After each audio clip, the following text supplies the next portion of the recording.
नमस्कार विद्यार्थी मित्रांनो, डिजिटल जेके अकॅडमी आपल्या चॅनलच्या माध्यमातून तुमचं सर्वांचं स्वागत आहे। ICDS या विभागाच्या अंतर्गत मुख्य सेविका 102 या पदासंदर्भाची या ठिकाणी परीक्षा सुरुवात झाली। पहिला पेपर 14 तारखेला म्हणजेच काल झालेला आहे। तर त्या पेपरचं तुम्ही बऱ्याचशा YouTube चॅनलवर ऑनलाइन ॲनालिसिस पाहिला असेल। आपल्या चॅनलच्या माध्यमातून आपण अंगणवाडी मुख्य सेविका तांत्रिक प्रश्न संदर्भाचे महत्त्वपूर्ण लेक्चर सुद्धा अपलोड केलेत, सर्व लेक्चर पाहिले असतील। आता 14 तारखेला जो पेपर झाला तर तो पेपर नेमका कसा होता, कशा प्रकारचे प्रश्न विचारले होते याची संपूर्ण ॲनालिसिस म्हणजे पूर्ण पेपरचं आपण ॲनालिसिस या व्हिडिओच्या माध्यमातून करणार आहेत। त्यानंतर दुसरा पॉइंट 13 तारखेला तुम्हाला मेल आला असेल की 0.5 मार्क्स गुण या ठिकाणी तुम्हाला एका चुकीच्या उत्तराला त्या ठिकाणी मोजावे लागणार आहेत, म्हणजे तुमचे 0.5 मार्क्स या ठिकाणी जाणार आहेत। तर या संदर्भात तुम्ही एकूण किती परीक्षेमध्ये प्रश्न सोडवले पाहिजे, ॲक्युरेसी तुमची किती असली पाहिजे या संदर्भात सुद्धा आपण या लेक्चरच्या माध्यमातून बोलूया। त्यानंतर सर्वात महत्त्वाचं 14 तारखेचा पेपर तुम्ही पाहिला, त्यानंतर 22 तारखेला पेपर होणार आहे, त्यानंतर 26 तारखेला पेपर होणार आहे, त्यानंतर 2 तारखेला तुमचा पेपर होणार आहे। तर या विद्यार्थिनीसाठी या ठिकाणी आता या काळामध्ये म्हणजे जे 4 ते 5 दिवस तुमच्याकडे असतील तर त्या दिवसामध्ये तुम्ही नेमकं काय वाचलं पाहिजे, कशा प्रकारे स्टडी केलं पाहिजे याची संपूर्ण माहिती आपण या लेक्चरच्या माध्यमातून समजून घेऊया। व्हिडिओ थोडा मोठा होईल पण शेवटपर्यंत व्हिडिओ पहा, नक्कीच तुम्हाला या व्हिडिओच्या माध्यमातून चांगली अभ्यासाला दिशा मिळणार आहे। त्यामुळे सर्वांनी शेवटपर्यंत व्हिडिओ पहा। काही प्रश्न असतील तर कमेंट बॉक्समध्ये कमेंट करा, चॅनलवर नवीन असाल तर चॅनलला सबस्क्राइब करा, आपल्या मैत्रिणीला सुद्धा हा व्हिडिओ शेअर करा। तर या ठिकाणी पहिला प्रश्न आपण डिस्कस करूया की किती प्रश्न सोडवावे। त्यांनी 13 तारखेला तुम्हाला मेल दिलेला आहे आणि त्या मेलमध्ये त्यांनी सांगितले की 0.5 गुण तुम्हाला गुण म्हणलेला आहे, म्हणजे या ठिकाणी प्रश्न नाही, तुम्हाला एका प्रश्नासाठी एकूण किती गुण असतील तर एकूण 2 गुण असतील। आणि जर तुम्ही एक प्रश्न जर चुकवला तर हे जे 2 गुण आलेत तर त्या 2 गुणपैकी तुम्हाला या ठिकाणी किती मार्क्स जाणार आहेत तर 0.5 म्हणजे तुम्हाला 1.5 मार्क त्या ठिकाणी दिला जाणार आहे। म्हणजे 50 पैसे जो काही 50 मार्क्स असतील 0.5 जे मार्क्स असतील ते तुमच्या या ठिकाणी निगेटिव्ह मार्क्स असणार आहे। म्हणजे जर तुम्ही जे एकूण 4 प्रश्न जर चुकले तर त्या ठिकाणी तुमचे 2 गुण जाणार आहेत। किती जाणार आहेत तर 2 गुण। 2 गुण म्हणजे एक प्रश्न तुमचा चुकला अशा प्रकारचा या ठिकाणी पॅटर्न होऊ शकतो। आता तुम्ही किती प्रश्न सोडवावे हा प्रश्न जो असेल तर या प्रश्नासाठी तुम्हाला प्रश्न विचारायचा आहे की तुमचा अभ्यास कशा प्रकारे झालेला आहे। तुम्ही तांत्रिकमध्ये एकूण 40 पैकी किती गुण त्या ठिकाणी घेऊ शकता किंवा किती मार्क्स तुम्ही घेऊ शकता किंवा किती अटेम्प्ट बरोबर करू शकता, म्हणजे तुमचा सराव किती झालेला आहे, सराव तुमचा कसा आहे यावर तुम्हाला डिपेंड करते की तुम्ही किती अटेम्प्ट सोडवावे। आणि 2025 म्हणजे आजचा म्हणजे 14 तारखेचा जो पेपर होता तर त्या पेपरचं ज्यावेळेस मी ॲनालिसिस करेल तर त्यावेळेस मी तुम्हाला सांगेल की एकूण किती अटेम्प्ट सोडवावे आणि तुमच्या अभ्यासानुसार तुम्हाला सुद्धा वैयक्तिक ठरवायचं आहे की किती अटेम्प्ट सोडवले पाहिजे। त्यानंतर दुसरा महत्त्व आहे की या 22 तारखेला असेल, 26 तारखेला असेल आणि 4 तारखेला असेल पेपर, त्यांचा कशा प्रकारे या ठिकाणी तयारी करणं गरजेचं आहे। तर तत्पूर्वी आपण प्रश्नपत्रिका डिस्कस करूया, कशा प्रकारचे प्रश्न विचारले, टॉपिक कोणते होते ते सर्व आपण डिस्कस करूया। तर पहिल्या ठिकाणी पहा तांत्रिक घटक। तांत्रिक घटकामध्ये पोषण अभियान 2.0 आपण आपल्या लेक्चरच्या माध्यमातून तुम्हाला शिकवलेला आहे। त्यानंतर राष्ट्रीय पोषण अभियान हा सुद्धा भाग आपण शिकवला आहे। त्यानंतर महिला व बाल विकास यावर आधारित प्रश्न, बेटी बचाओ बेटी पढाओ यावर प्रश्न होते। बऱ्याच जणांना जे आता नौखे आहेत म्हणजे ज्यांनी अभ्यासाला आत्ता सुरुवात केली असेल किंवा ज्यांचा सराव झाला नसेल तर हे पॅटर्न तुम्हाला या ठिकाणी अवघड वाटला असेल। म्हणजेच पोषण अभियान म्हणजे काय, त्यानंतर महिला व बाल विकास या संदर्भाचे प्रश्न विचारले असतील तर ते तुम्हाला अवघड गेले असतील। पण जे रिव्हिजन ॲक्च्युअली करतात, गेली 4 महिने झाले, गेली 5 महिने झाले चांगल्या प्रकारे अभ्यास करतात, हे टॉपिक आपण परत आपल्या लेक्चरच्या माध्यमातून आपण बोललेले आहेत। त्यामुळे या टॉपिकवर तुम्हाला पैकीच्या पैकी गुण मिळाले पाहिजे अशा प्रकारचे हे टॉपिक होते आणि अशा प्रकारचे प्रश्न होते। त्यानंतर एकात्मिक बाल विकास सेवा योजना यावर प्रश्न होते आणि बाल सुधारणा कायदा 2015चा आणि या योजनेवरचे विचारलेले प्रश्न असतील किंवा इयर्स असतील। आता हा टॉपिक समजून घेत असताना या ठिकाणी पहा, हा टॉपिक आहे की आपण एकात्मिक बाल विकास सेवा योजना आपण पाहिली तर एकात्मिक बाल विकास सेवा योजनेमध्ये आपण नेमकं काय पाहिलं होतं, आपण पाहिलं होतं की ही योजना केव्हा सुरुवात झाली, त्यानंतर सर्वात महत्त्वाचं या योजनेच्या अंतर्गत एकूण किती या ठिकाणी लाभ दिला जाऊ शकतो, त्यानंतर या योजनेचा उद्देश काय, मी तुम्हाला प्रत्येक लेक्चरमध्ये सांगितलंय. 0 ते 6 वर्ष वयोगटातील बालकांचा आहार आणि आरोग्याचा खर्च सुधारणे, त्यानंतर बालमृत्यू कमी करणे, कुपोषणाचा दर कमी करणे, शालेय गळती कमी करणे, हे सर्व या ठिकाणी तुम्हाला मी शिकवलेलं आहे. त्यानंतर या योजनेची सुरुवात केव्हा झाली, तर 2 ऑक्टोबर 1975ला सुरुवात झाली. राष्ट्रीय बाल धोरण 1974चे जे धोरण आहे, तर या धोरणावर या ठिकाणी हे लेक्चर या ठिकाणी किंवा ही एकात्मिक बालविकास सेवा योजना सुरुवात झाली आहे. इंटिग्रेटेड चाइल्ड डेव्हलपमेंट स्कीम किंवा त्याला सर्व्हिस सुद्धा असं म्हणू शकता. त्यानंतर ही पूर्णपणे केंद्र पुरस्कृत स्कीम आहे, या संदर्भात आपण डिटेल्समध्ये बोलले. त्यानंतर बाल सुधारणा कायदा डिटेल्समध्ये तुम्हाला करायचा आहे. या संदर्भाच्या आपल्या लेक्चरच्या माध्यमातून आपण लेक्चर घेतलेलं नाही, ते तुम्हाला आता करणं गरजेचं आहे. म्हणजे बालकासंदर्भात महिला संदर्भात एकही कायदा तुमचा राहिला नाही पाहिजे, हे तुम्हाला या ठिकाणी प्रश्न गरजेचं आहे. त्यानंतर इतर ज्या योजना आहेत, इतर योजना म्हणजे कोणत्या, ज्या आपण सर्व अभ्यासलेल्या योजना आहेत, तर त्या सर्व योजनेची तुम्हाला तारीख माहीत पाहिजे.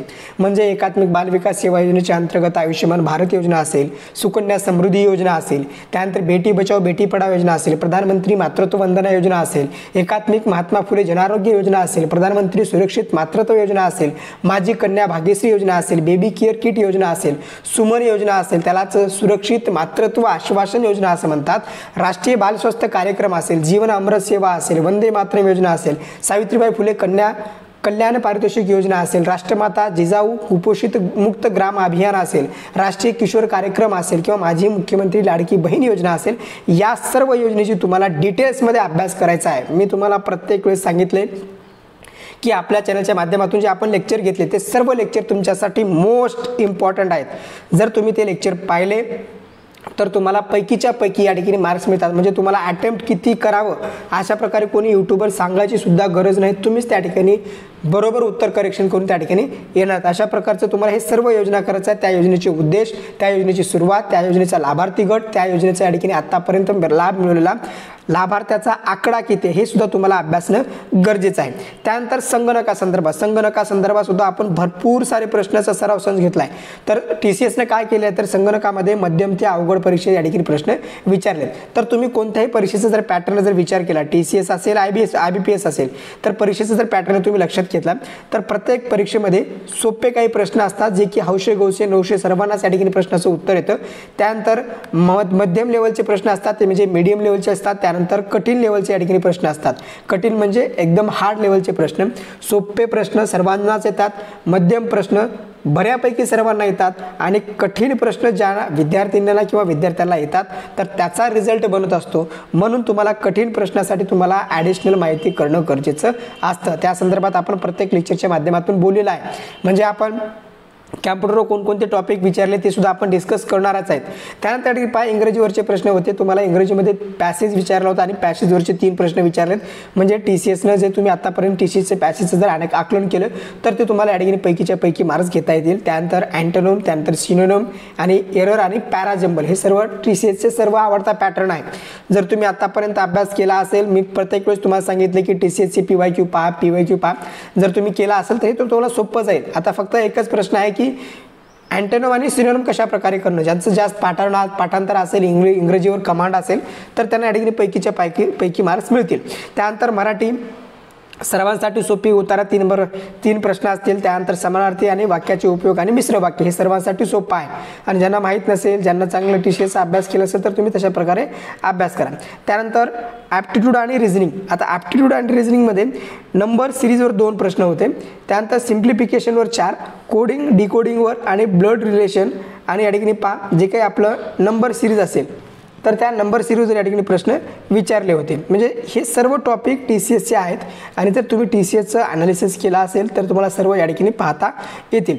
त्यानंतर या ठिकाणी सामान्य ज्ञान म्हणजे GK वरचे प्रश्न, जनरल नॉलेजवरचे प्रश्न कशा प्रकारचे होते. तर चालू घडामोडी विशेष भर 2024च्या चालू घडामोडी तुम्हाला करायचं आहे. मी तुम्हाला प्रत्येक लेक्चरच्या माध्यमातून सांगितलं की 2024च्या चालू घडामोडी बालकासंदर्भात कोणत्या आहेत, त्यानंतर महिला संदर्भातचे कोणते आहेत, ते सर्व तुम्हाला टॉपिक अभ्यासणं गरजेचं आहे. त्यानंतर भूगोलवरचे 2 प्रश्न होते, त्यामध्ये मृदा आणि नदी संदर्भाचे प्रश्न. समाजसुधारक TCSचा आवडता पॅटर्न आपण यापूर्वी जर तुम्ही ॲनालिसिस केलं तर तुम्हाला समजला असेल. त्यानंतर इतिहासावरचा प्रश्न चाफेकर बंधू या संदर्भाचा हे प्रश्न ॲज इट इज इथे विचारला म्हणजे तुम्हाला विचारला जाणार नाही, पण टॉपिक लक्षात ठेवा की समाजसुधारक या ठिकाणी तुमच्यासाठी महत्त्वपूर्ण असेल. आता त्यानंतर तांत्रिक संदर्भाचे महत्त्वपूर्ण टॉपिक कोणकोणते आहेत.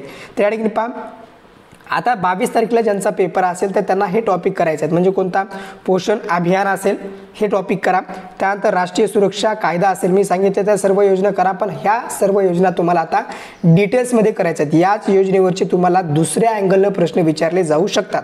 त्यानंतर बेटी बचाव बेटी पढाओ योजनेसंदर्भातचे प्रश्न आता जरी प्रश्न विचारला असेल तर तुम्हाला प्रश्न 22 तारखेला याच योजनेवरचे दुसऱ्या अँगलनं तुम्हाला टफ लेवलचे प्रश्न विचारले जाऊ शकतात. त्यामुळे हे सर्व टॉपिक तुम्ही करा. त्यानंतर या ठिकाणी पहा आयुष्यमान भारत योजना, या योजनेविषयी आपण डिटेल्समध्ये यापूर्वी सुद्धा लेक्चर घेतले. जगातील सर्वात मोठी आरोग्य योजना आहे. या योजनेच्या अंतर्गत प्रत्येक लाभार्थी कुटुंबाला दर वर्षी 5 लाख रुपयाचा या ठिकाणी आरोग्य विमा दिला जातो. या योजनेची सुरुवात 23 सप्टेंबर 2018 रोजी या ठिकाणी करण्यात आली. झारखंड रांची या ठिकाणाहून घोषणा केव्हा करण्यात आली तर 15 ऑगस्ट 2018ला घोषणा करण्यात आली. या संदर्भात डिटेल्समध्ये आपण लेक्चर घेतले, ते सर्व तुम्ही अभ्यासा. त्यानंतर लिंग गुणोत्तर संदर्भाचा प्रश्न विचारला आहे. रत्नागिरी सिंधुदुर्ग, मी तुम्हाला सांगितलं की TCSचा आवडता पॅटर्न काय आहे तर लोकसंख्या असेल. त्यानंतर ICDSचा उद्देश काय या संदर्भात आपण डिटेल्समध्ये बोललेला आहे. त्यानंतर स्वाधार योजना काय या संदर्भात आपण डिटेल्समध्ये लेक्चर घेतले. त्यानंतर अंगणवाडी सेविकीचे कार्य कोणते आहेत हे सर्व तुम्हाला बेसिक प्रश्न आहेत. बेसिक प्रश्न तर तुम्हाला आलेच पाहिजे. त्यानंतर अंगणवाडी कोणासाठी असते हे सुद्धा बेसिक प्रश्न आहे. त्यानंतर ICDSचे कार्य काय आपण प्रत्येक लेक्चरच्या माध्यमातून एकात्मिक बाल विकास सेवा योजनेच्या संदर्भात डिटेल्समध्ये बोललेला आहे. त्यानंतर पोक्सो कायदा 2012चा हा कायदा तुम्हाला आता डिटेल्स करायचा आहे. ज्यांचा 22 तारखेला पेपर असेल त्यांनी ते नोट डाऊन करा. त्यानंतर जीवनसत्व, मी तुम्हाला ज्यावेळेस PYQचं आपण लेक्चर घेतलं होतं त्या PYQच्या लेक्चरच्या माध्यमातून सांगितलं होतं की पोषण अभियानावर तुम्हाला जास्तीत जास्त या ठिकाणी जीवनसत्व तुम्हाला अभ्यासणं गरजेचं आहे. त्यानंतर सक्षम योजना, राष्ट्रीय पोषण अभियान, महिला व बाल विकास योजनेच्या अंतर्गत जे काही इतर प्रश्न आहेत ते सर्व तुम्हाला डेली करणं गरजेचं आहे. म्हणजे थोडक्यात काय तर आपल्या सर्व अभ्यासक्रमाच्या योजना, सर्व कायदे, त्यानंतर त्या कायद्याचा उद्देश, त्या कायद्याची सुरुवात, त्या कायद्याचे कार्य, लाभार्थी संख्या आतापर्यंत हे सर्व टॉपिक तुम्हाला 22 तारखेच्या 26 तारखेच्या 2 मार्चच्या विद्यार्थ्यांना करायचं आहे. त्यानंतर या ठिकाणी पहा इंग्रजीचा जो पॅटर्न असेल तर इंग्रजीचा पॅटर्न या ठिकाणी आपण डिस्कस केलंय. याच पॅटर्ननुसार तुम्हाला जायचं आहे. त्यानंतर मराठीचा पॅटर्न या ठिकाणी पहा हा सेम पॅटर्न, समानार्थी, विरुद्धार्थी, अनेक वचन, वाक्याचे प्रयोग जो TCSचा पॅटर्न असेल ते तुम्ही समजून घ्या. त्यानंतर गणित आणि बुद्धिमत्ता, गणित आणि बुद्धिमत्तेसाठी जर तुम्ही TCSचा अनालिसिस केलं तर अक्षरमाला असेल, संख्यामाला, नातेसंबंध, बोट प्रवाह, पाण्याची टाकी, वयवारी आणि सरळ रूप हे सर्व टॉपिक तुम्हाला करायचे आहेत. त्यानंतर सामान्य ज्ञान संदर्भात या ठिकाणी पचन संस्था, त्यानंतर झिम्बाब्वेचं चलन यावर प्रश्न विचारलाय. त्यानंतर भूगोल यावरचे घटकावरचे 2 प्रश्न, समाज सुधारकावरचे 3 ते 4 प्रश्न. त्यामुळे हा टॉपिक महत्त्वपूर्ण असेल. समाज सुधारक तुम्हाला सर्व करायचं आहेत. त्यानंतर इतिहास, सत्यशोधक, समाज आणि टिळक या संदर्भाचा. आता कॅम्प्युटर संदर्भाचे प्रश्न कशा प्रकारचे विचारले होते. जर तुम्हाला आपल्या व्हॉट्सअप ग्रुपला जर तुम्हाला जर जॉईन व्हायचं असेल तर 99 21 273 558 या नंबरला व्हॉट्सअप मेसेज करू शकता. आता या ठिकाणी पहा कॅम्प्युटर संदर्भाचे प्रश्न, आपण कॅम्प्युटरच्या जनरेशन संदर्भाचं एक महत्त्वपूर्ण लेक्चर घेतले. त्यामधलाच प्रश्न 5वं जे जनरेशन असेल ते कोणत्या जनरेशनच्या या ठिकाणी तंत्रज्ञानाचा वापर केला तर AI तंत्रज्ञानाचा वापर केला. त्यानंतर मेमरीचे प्रकार आपण पाहिले होते की प्रायमरी मेमरी असेल, त्यानंतर सेकंडरी मेमरी असेल. प्रायमरी मेमरीमध्ये रॅम येते, रॉम येते. त्यानंतर सेकंडरी मेमरी म्हणजे काय, त्यानंतर सेकंडरी मेमरीचे प्रकार कोणते आहेत, हार्ड डिस्क आहे, त्यानंतर DVD आहे, CD आहे, हे काय सेकंडरी मेमरी आहेत. त्यानंतर मदरबोर्ड संदर्भात सुद्धा आपण डिटेल्समध्ये बोललेलं आहे. त्यानंतर CPU संदर्भाचे जवळपास आपण 10 ते 15 क्वेश्चन या ठिकाणी आपल्या प्रत्येक लेक्चरच्या माध्यमातून घेतले. त्यामध्ये सर्व लेक्चर तुम्ही पहा. या ठिकाणी पहा प्रोसेसिंग म्हणजे काय किंवा इन्स्टॉलिंग म्हणजे काय, म्हणजे ॲप्लिकेशन बेस्ड प्रश्न विचारले. त्यानंतर कायद्या संदर्भाचा बाल न्याय कायदा असेल, त्यानंतर बाल न्यायालय असेल, त्यानंतर शिशुगृह असेल, बाल न्याय अधिनियम 2015चा असेल, प्रत्येक योजनेची उद्दिष्ट विचारले. आयुष्यमान भारत योजना असेल, अन्न सुरक्षा योजनेचा कायदा असेल, अंगणवाडी सेविकेची कार्य, पोक्सो कायदा असेल, लक्ष्मी योजना असेल, जलशक्ती योजना असेल, अक्षम योजना असेल, बेटी बचाओ बेटी पढाओ योजना असेल, पोषण ट्रॅकर. काल परवाच आपण एक लेक्चर घेतलं की वेगवेगळे जे ॲप आहेत तर ते ॲप संदर्भात आपण लेक्चर घेतलं होतं. त्या संदर्भाचा पोषण ट्रॅकवरचा ठिकाणी प्रश्न विचारला आहे.